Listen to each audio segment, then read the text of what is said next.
নমস্কাৰ মৰমৰ ছাত্ৰ-ছাত্ৰীসকল তোমালোকক মোৰ ইউটিউব চেনেলটোলৈ স্বাগতম জনাইছোঁ।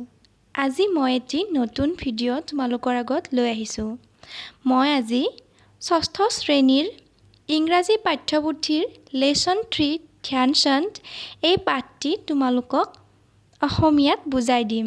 তোমালোকে ভালদৰে শুনি যাবা।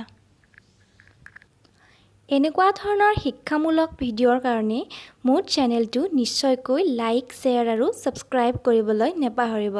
লগতে ওচৰতে থকা বেল আইকনটো ক্লিক কৰি দিব। এতিয়া আহোঁ আমি মূল পাঠলৈ। তোমালোকে ভালদৰে চাই যাবা। ধ্যানচান্দ হৈছে এগৰাকী বিখ্যাত ভাৰতীয় হকী খেলুৱৈ আৰু আমি এই পাঠটিত ধ্যানচান্দৰ বিষয়ে কিছু কথা জানিবলৈ পাম। চাই যাবা। Look at the pictures below. তলৰ ছবিবোৰলৈ চোৱা। The people in the pictures are all great Indian sportspersons. ছবিবোৰত দেখা পোৱা সকলোকেইজন ব্যক্তিয়েই হৈছে একোজন বিখ্যাত ভাৰতীয় খেলুৱৈ। In pairs, discuss and write down the names of the sportspersons from the options given in the box. In pairs অৰ্থাৎ জোৰ হিচাপে discuss আলোচনা কৰা and write down the names of the sportspersons from the options given in the box. জোৰ হিচাপত অৰ্থাৎ দুজনকৈ আলোচনা কৰা আৰু বক্সত থকা খেলুৱৈবিলাকৰ নামবিলাক লিখি লোৱা। Can you guess which sport each player is famous for? তুমি অনুমান কৰিব পাৰিবানে কোনজন খেলুৱৈ কোনবিধ খেলৰ বাবে বা কিহৰ বাবে বিখ্যাত? ইয়াতে চোৱাচোন বক্সটোত প্ৰথমতে আছে শচীন তেণ্ডুলকাৰ। শচীন তেণ্ডুলকাৰ সকলোৱে জানে তেওঁ ক্ৰিকেট খেলৰ বাবে বিখ্যাত। দ্বিতীয়তে আছে সানিয়া মিৰ্জা। সানিয়া মিৰ্জা টেনিছ খেলৰ বাবে বিখ্যাত। তাৰপিছত সানিয়া নেহৱাল। সানিয়া নেহৱাল বেডমিণ্টন খেলৰ বাবে বিখ্যাত। ৱাইচুং ভুটিয়া। ৱাইচুং ভুটিয়া ফুটবল খেলৰ বাবে বিখ্যাত। চাংনেইজাং মেৰী কম মাংটে। মেৰী কম বুলি কওঁ আমি মেৰী কম বক্সিঙৰ বাবে বিখ্যাত। বিশ্বনাথন আনন্দ তেখেত দবা খেলৰ বাবে বিখ্যাত। এতিয়া নেক্সট পেজটো উলিয়াই লোৱা। Here is a story about Dhyanchand, one of the greatest hockey players the world has seen. ইয়াত এটা ষ্টৰী আছে about ধ্যানচান্দৰ বিষয়ে। One of the greatest hockey players the world has seen. আৰু ধ্যানচান্দ পৃথিৱীৰ ভিতৰতে এজন বিখ্যাত মহান খেলুৱৈ আছিল। Dhyanchand was one of the eminent Indian sports personalities who achieved world fame. Dhyan Chand এগৰাকী প্ৰসিদ্ধ ভাৰতীয় খেলুৱৈ আছিল যিজনে গোটেই পৃথিৱীতে খ্যাতি অৰ্জন কৰিছিল। Dhyanchand attained international stature in the field of hockey and is counted among the greatest sports legends. ধ্যানচান্দে হকীৰ ক্ষেত্ৰখনত আন্তৰ্জাতিক খ্যাতি বা সুনাম অৰ্জন কৰিছিল আৰু তেওঁ মহান খেলুৱৈ বা কিংবদন্তীসকলৰ ভিতৰত গণনা কৰা হয়। It is said that what Pele is to football and Muhammad Ali is boxing, Dhyanchand is to hockey. এইটো কোৱা হয় যে ফুটবলৰ ক্ষেত্ৰত পেলে যেনেকুৱা আৰু বক্সিঙৰ ক্ষেত্ৰত মুহাম্মদ আলী যেনেকুৱা ধ্যানচান্দো হকীৰ ক্ষেত্ৰত ঠিক তেনেকুৱাই। He remains the greatest hockey player of all time. তেওঁ সকলো সময়তে মহান হকী খেলুৱৈ হিচাপে থাকি যাব। Till the arrival of Dhyanchand, the Europeans and the Americans were the leading masters of the game. Dhyan Chand অহাৰ আগলৈকে ইউৰোপীয়সকল আৰু আমেৰিকানসকলে হকীৰ খেলৰ ক্ষেত্ৰখনত আগবঢ়া আছিল। Dhyancand shocked the Europeans and the Americans with his splendid performance in 3 Olympics.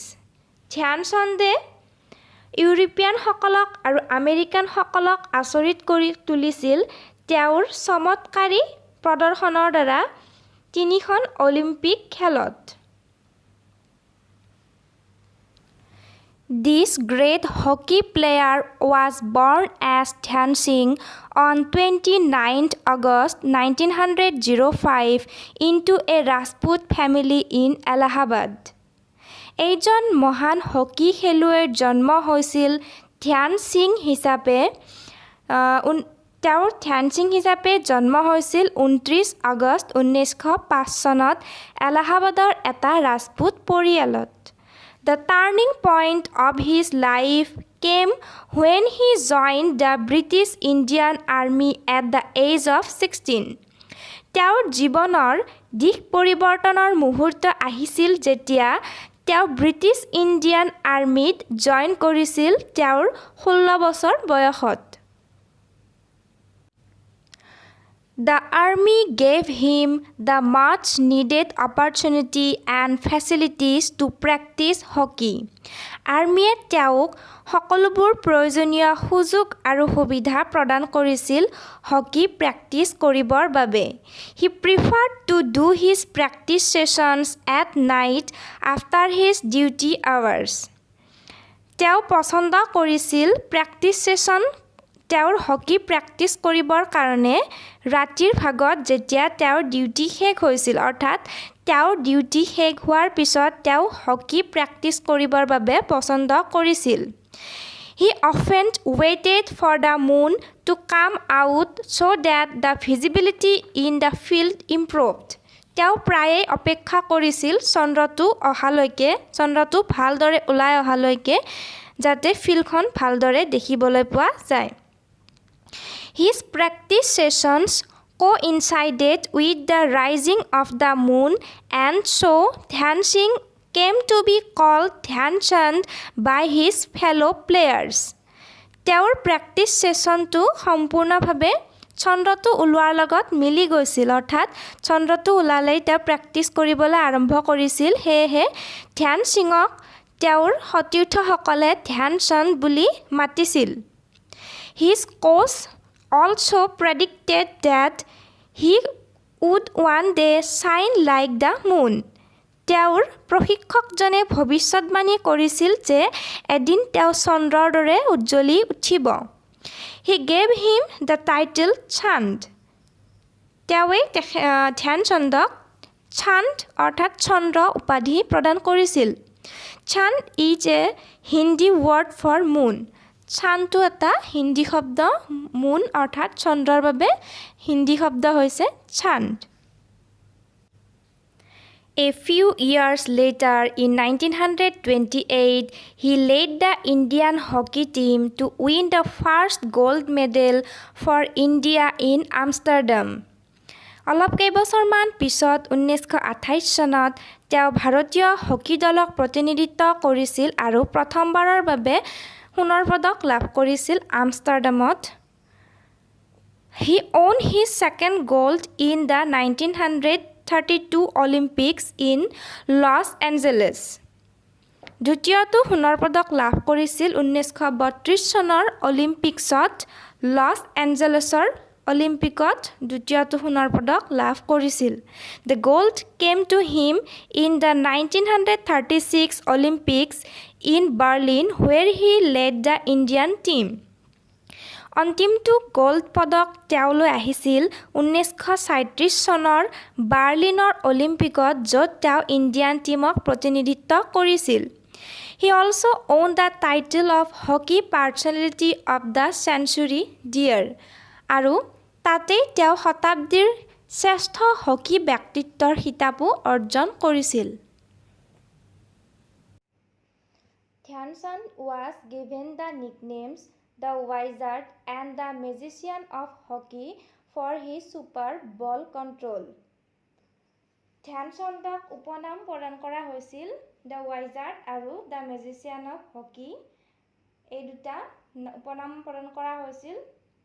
হকীৰ যাদুকৰ আৰু যাদুকৰ হিচাপে উপনাম প্ৰদান কৰা হৈছিল তেওঁৰ ছুপাৰ বল কণ্ট্ৰল অৰ্থাৎ বল নিয়ন্ত্ৰণৰ ক্ষেত্ৰত থকা পাৰ্গতালিৰ কাৰণে তেওঁক দ্য ৱাইজাৰ্ড আৰু দ্য মেজিচিয়ান অফ হকী এই দুটা উপনাম প্ৰদান কৰা হৈছিল।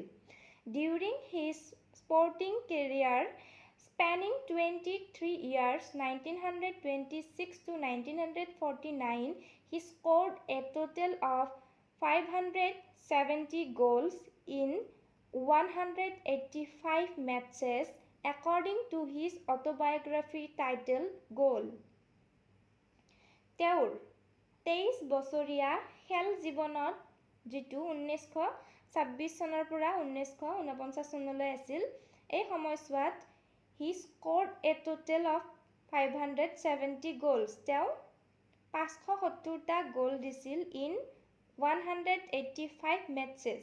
185খন খেলত 570টা গোল দিছিল। তেওঁৰ অটোবায়োগ্ৰাফি গোলৰ মতে তেওঁ 570টা গোল দিছিল। The Government of India awarded him the national honor of Padma Bhushan in 1956. Bharat চৰকাৰে তেখেতক ধ্যানচন্দক 1956 চনত পদ্মভূষণ সন্মানেৰে বিভূষিত কৰিছিল বা সন্মানিত কৰিছিল। He passed away at the age of 74 in Delhi on 3rd December 1979. 1979 চনৰ 3 ডিচেম্বৰ তাৰিখে ৭৪ বছৰ বয়সত তেখেতৰ মৃত্যু হৈছিল। Very appropriately, his birthday 29th August is celebrated as National Sports Day.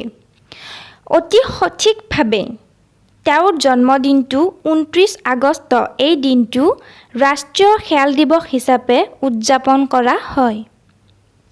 ছাত্ৰ ছাত্ৰীসকল, এইটোৱে আছিল আমাৰ এই পাঠটিৰ অসমীয়াত আলোচনা।